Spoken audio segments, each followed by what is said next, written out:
magacaygu waa Axmed Kiise Aadan Ismaaciil maansada magaceedana waxa la yiraahdaa qabyaaladii waa xanuun bismillaah qayraaminta maansadiyo carooga qayliyayiyo qaafleyda haddaan furfuro mucdiya qaaxada u dago waxay qotadeedu tahay qabyaaladii waa xanuun dhibtay qoom jecel badana haddaan qodobee idhaa maqaalan soo qoriyo waraaqimo qaadayso tix qura kuma qeexi karo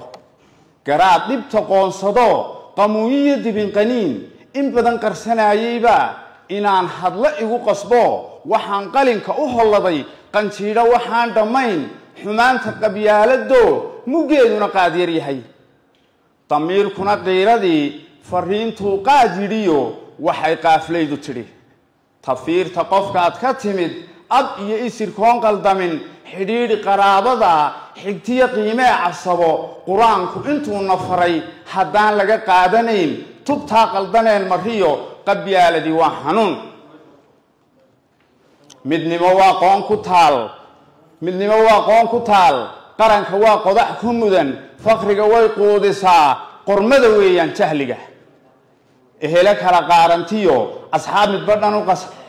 midba dhan u qaxiyo ammaanka dalkoo qasmiyo qub iyo qaylay hagtaa hankay qufushaa bulshada saboolnimo waa ka qayb khilaafkana waa u fure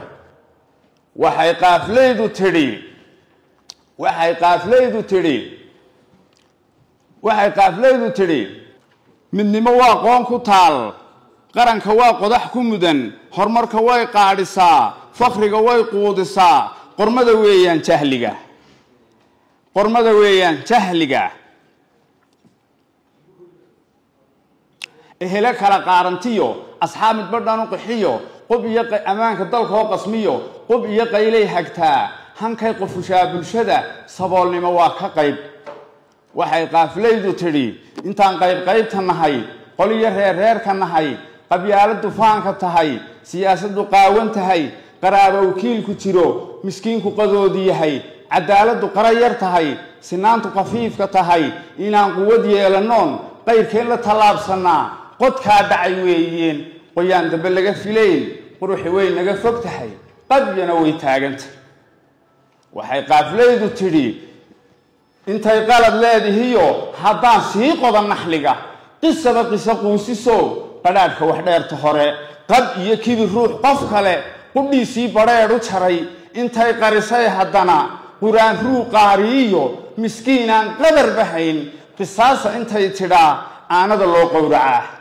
waxaynu dhiiggaa qubtiyo xumaanta u qiishannaa afcaasha qabyaaladiyo u aar iyo qowl ibliis waxay qallaxdaa qof yidhi sumxaan qowlkiisa iyo jidkii quman raaca oo qabyaaladii waa xanuun waxay qaafleydu tidhi sidii naylo qaadh ku jira qodina qool loogu xidhay intaan kala qoqobannahay qabaa'il bardoodamo iyagu isku qooqannahay madaamada lagu qaldiyo baloodh iyo qoodiba qoryaha la isugu gurtoy qabiila u kala safteen intuu qamigeennu yahay waxaan qiimaba lahayn quruxi way naga fog tahay qabyana way taagan tahay inaan quwad yeelanoon qayrkeen la tallaabsanaa qodkaa dhacay weeyeen qoyaan dambe laga fileen waxay qaafleydu tidhi baleega qallooca fiday ninkii xili noo qabteen ku maasuqin qalin hantida qabiilkiisana gunayn laaluushyo qarsoonna bixin ribana aan qaadanine quudkiisu xalaasha yahay asluub iyo qabo xishood hantida qarankana xafida dacaayad riqiisahiyo naanaysaha loo qarshaa qabowgiyo doqonka tahay qasdhacaynimay ugu jirto dilaalo khilaafka oo qardhaas xidhan qabali iyo afmiishaar qoodha yahay inaan quwad yeelanoon qayrkeen la tallaabsanaa qodkaa dhacay weeyeen qoyaan dambe laga filayn quruxi way naga fog tahay qabyana way taagantay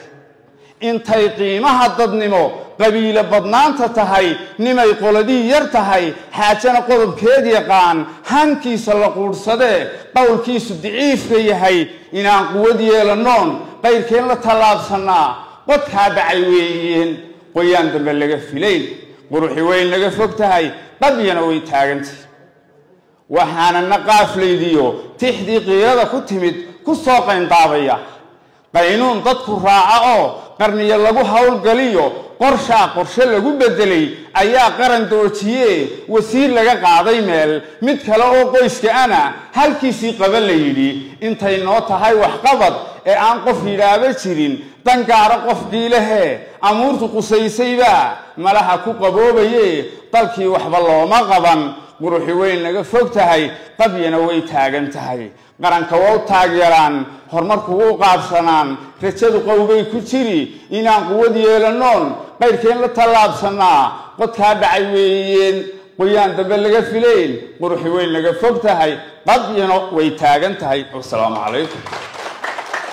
أحمد كيسي أحمد إسماعيل 400 iyo 2